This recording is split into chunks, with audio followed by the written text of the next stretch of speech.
Guys, matagal ka na rin ba naghahanap ng pampaputi ng ngipin? So guys, may share ako sa inyo ngayon sa facial whitening toothpaste. Made in Japan na siya. With baking soda siya kaya nakakaputi siya ng ngipin. Si facial guys, FDA approved siya kaya safe siyang gamitin. Ngayon guys, papakita ko sa inyo yung actual na demo kung gaano kagaling magpaputi si facial whitening toothpaste. So guys, meron tayo ditong itlog ng pugo. Ayan guys. Ito guys yung itlog ng pugo. Papakita ko sa inyo ngayon. Lalagyan natin to ng facial whitening toothpaste. Saka natin babrasin. So guys, lalagyan na natin.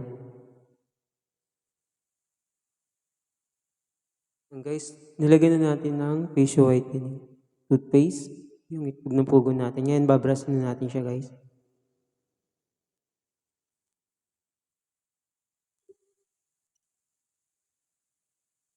Wala tayong nilagay dyan iba guys. Purong facial whitening toothpaste lang yan.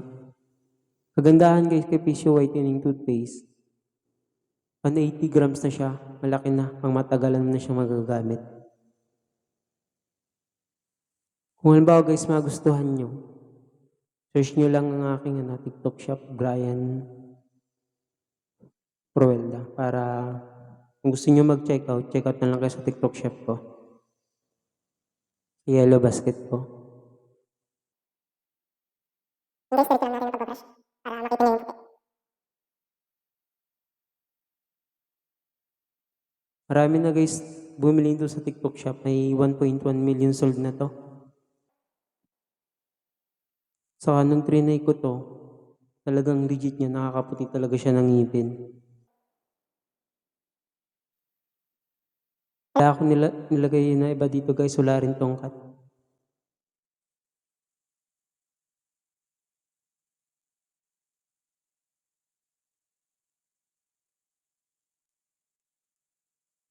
Yan guys, ito na siyang pumuputi.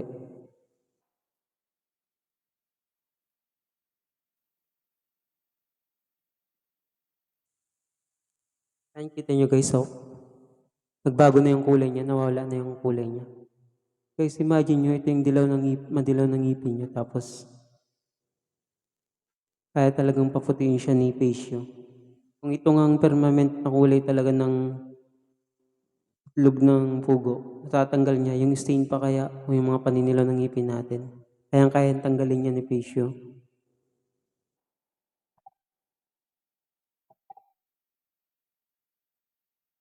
Wala tayo dyang ibang nilalagay guys, kundi ano lang, facial whitening toothpaste lang, binabrush ko lang yan. Ayan guys, kita nyo, nakakaputi talaga siya ng ngipin.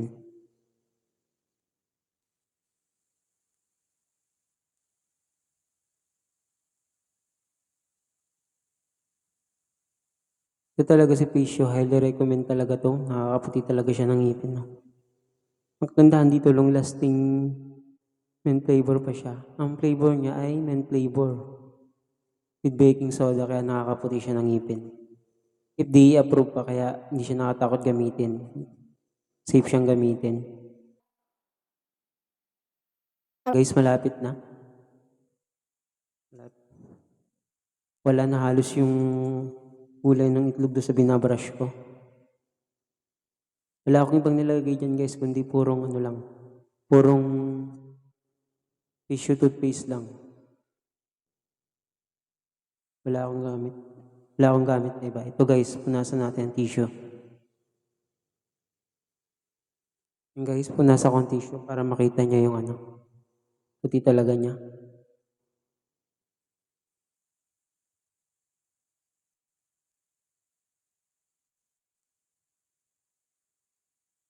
Ang guys, kita niyo pumuti.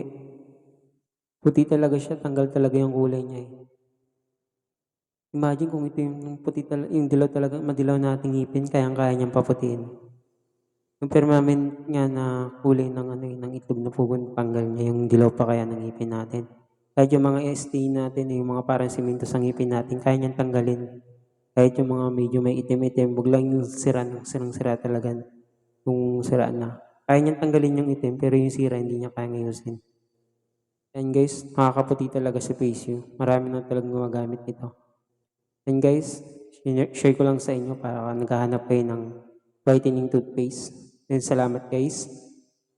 Sana paki-share po ng ating live para po maraming makaalam. Pa-like na rin po and pa-follow na rin po ng ating yun po. Salamat po sa inyo.